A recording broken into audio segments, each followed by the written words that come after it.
Hello, dear friends. I hope you're doing good. Let's get started with the current affair events for today. But before we begin, ये last preliminary practice quiz के results हैं. Congratulations, देवार्ज. Also आज के addition से भी associated एक quiz description में linked है. उसमें करंट अफेयर और स्टैटिक दोनों से क्वेश्चंस रिलेटेड हैं. It will help you in your preliminary preparation. Also I have a humble request. अगर इस वीडियो से आपकी लाइफ में कोई वैल्यू एडिशन होती है तो please show your support bye liking this video. तो आई एम श्योर आपको ये न्यूज़ अब तक पता है, but I will briefly mention it. कल ऑस्ट्रेलिया और इंडिया के बीच हुए आईसीसी वर्ल्ड कप फाइनल में Australia has defeated India. Israel, United states और गाजा के बीच एक टेंटेटिव एग्रीमेंट हुआ है कि गाजा में 5 दिनों के लिए चल रही लड़ाई को रोक दिया जाएगा और इस दौरान वहां फंसे हुए हॉस्टेजेस को सेफली बाहर निकाल दिया जाएगा. हमास मिलिटेंट ग्रुप ने अक्टूबर 7 को किए गए अटैक्स में 240 से ज्यादा लोगों को बंदी बना लिया था, जिनको अब सुरक्षित बाहर निकालने की कोशिश की जाएगी. हालांकि ये एक टेंटेटिव एग्रीमेंट है, मतलब ये डील अभी फाइनलाइज नहीं हुई है. ये न्यूज रिलेटेड है छत्तीसगढ़ और मध्य प्रदेश से. ये 2 स्टेट्स उन 5 स्टेट्स में से हैं जिन स्टेट्स में इस महीने असेंबली इलेक्शंस होने वाले हैं. तो मध्य प्रदेश और छत्तीसगढ़ में ये स्टेट असेंबली इलेक्शंस हो चुके हैं और मध्य प्रदेश में वोटर टर्नआउट 75.22% रही है और छत्तीसगढ़ में वोटर टर्नआउट 73% रही है. अब राजस्थान स्टेट में 23 नवंबर को और तेलंगाना स्टेट में 30 नवंबर को इलेक्शंस होंगे और इन सभी 5 स्टेट्स के वोट्स को 3 दिसंबर को काउंट किया जाएगा. Indian prime minister Narendra Modi ने voice of global south summit को इनॉग्रेट कर दिया है और अपनी इनॉग्रल स्पीच में prime minister Israel Palestine conflict को मेंशन करते हैं और गाजा रीजन में वहां की सिविलियन पॉपुलेशन को हो रहे नुकसान को भी कंडेम करते हैं. मतलब गाजा में सिविलियन पॉपुलेशन पर हो रहे अटैक्स की वो निंदा करते हैं. इस इवेंट से रिलेटेड एक major topic voice of global south summit की बात करें तो इस समिट को इंडिया के द्वारा इस साल में दूसरी बार होस्ट किया जा रहा है. पहली बार इस समिट को जनवरी में होस्ट किया गया था. इस समिट में इंडिया की कोशिश है ग्लोबल साउथ की 125 से भी ज्यादा कंट्रीज को एक सिंगल प्लेटफॉर्म पर लेके आने की, उनको एक लीडरशिप प्रोवाइड करने की, ताकि ये डेवलपिंग कंट्रीज मिलकर अपने चैलेंजेस को आइडेंटिफाई और एड्रेस कर सकें. ग्लोबल साउथ कंट्रीज की बात करें तो ग्लोबल साउथ एक टर्म है जिससे सदर्न हेमिस्फीयर में लोकेटेड कम डेवलप्ड कंट्रीज को रेफर किया जाता है. ये न्यूज एक स्टेट बेस्ड न्यूज है और है हरियाणा से. तो हरियाणा स्टेट ने 2020 में एक कंट्रोवर्शियल लेजिस्लेशन को पास किया था. उस लेजिस्लेशन से ये कानून बनाया गया था कि हरियाणा में बेस्ड कंपनीज के लिए मैंडेटरी होगा कि वो 30,000 रुपए पर मंथ से कम सैलरी वाली पोस्ट में 75% सीट्स को हरियाणा में रह रहे लोगों के लिए रिजर्व करे. इस लेजिस्लेशन को उस समय काफी क्रिटिसाइज किया गया था, ये बोलकर कि ये लॉ आर्टिकल 19 के प्रोविजंस को वायलेट करता है. और इस लेजिस्लेशन को Punjab and Haryana high court में चैलेंज भी किया गया था, जहां पर इस लॉ पर अब सुनवाई हुई है और इस लॉ को अब अनकॉन्स्टिट्यूशनल डिक्लेयर कर दिया गया है. अब as a response Haryana government ने हाई कोर्ट के इस ऑर्डर को अब सुप्रीम कोर्ट में चैलेंज किया है. अब इस इवेंट पे जो भी डेवलपमेंट्स होती हैं we'll keep following it.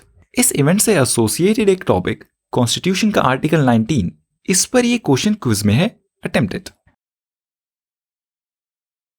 Maldives के नए प्रेसिडेंट मोहम्मद मुइज़ू की स्वेरिंग इन सेरेमनी हो चुकी है और उन्होंने अपने एज अ प्रेसिडेंट चार्ज को एज्यूम कर लिया है.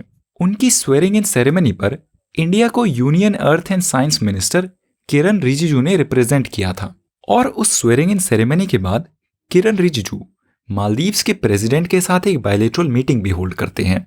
उस बायलैटरल मीटिंग में मालदीव्स के प्रेसिडेंट किरण रिजिजू से एक ऑफिशियल रिक्वेस्ट करते हैं कि वो मालदीव्स में प्रेजेंट इंडियन आर्म्ड फोर्सेस के 77 मिलिट्री पर्सनल्स को वहां से इवैक्यूएट कर लें, मतलब मालदीव से उनको बाहर निकाल लें.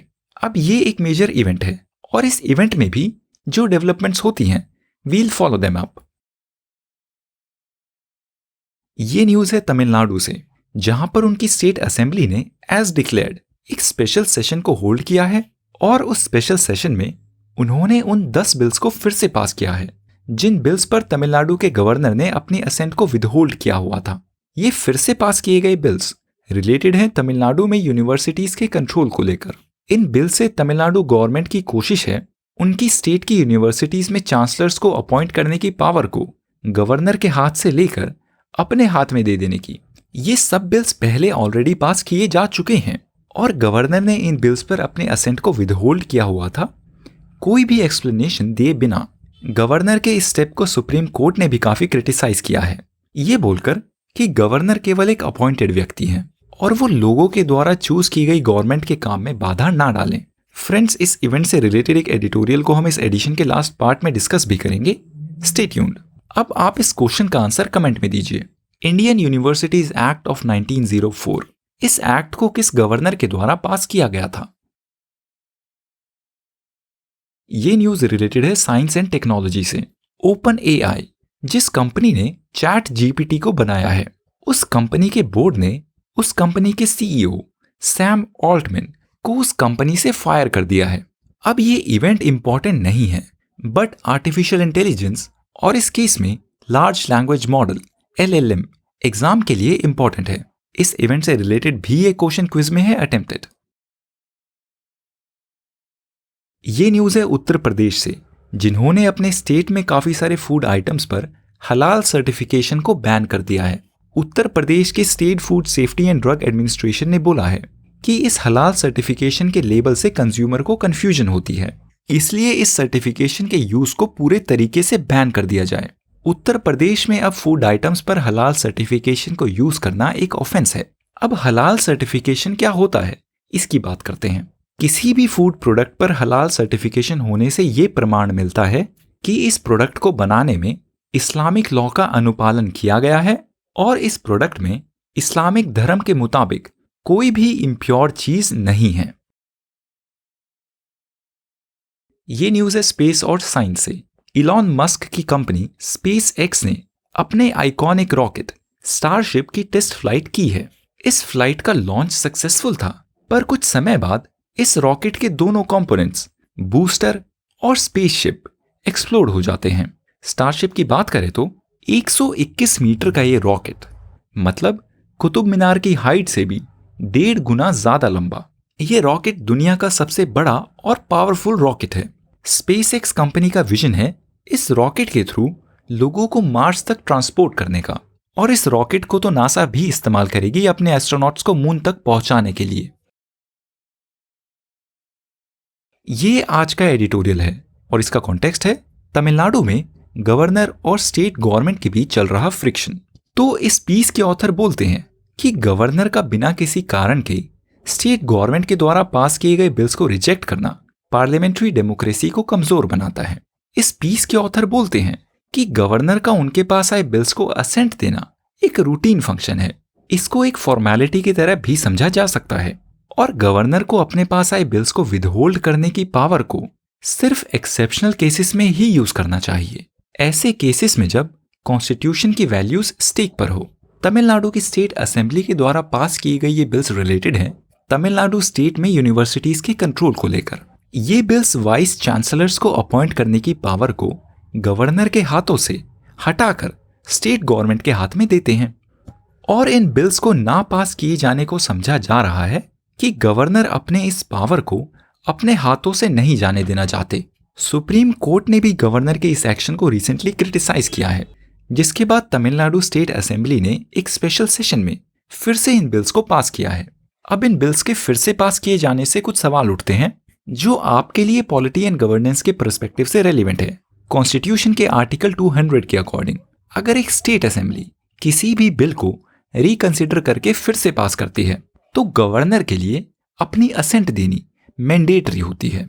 पर तमिलनाडु के इन बिल्स के केस में गवर्नर ने इन बिल्स को रिकंसिडरेशन के लिए वापस भेजा ही नहीं है, पर गवर्नर ने इन बिल्स पर अपनी असेंट को विदहोल्ड किया है। Understand the difference. और इसी वजह से गवर्नर इन बिल्स को फिर से पास किए जाने के बाद भी अपनी असेंट देने के लिए किसी भी प्रकार के कंपल्शन में नहीं होंगे। और इस पीस के ऑथर इसी फैक्ट को पॉइंट करते हैं और बोलते हैं कि कॉन्स्टिट्यूशन का ये फीचर एंटी फेडरल और एंटी डेमोक्रेटिक है।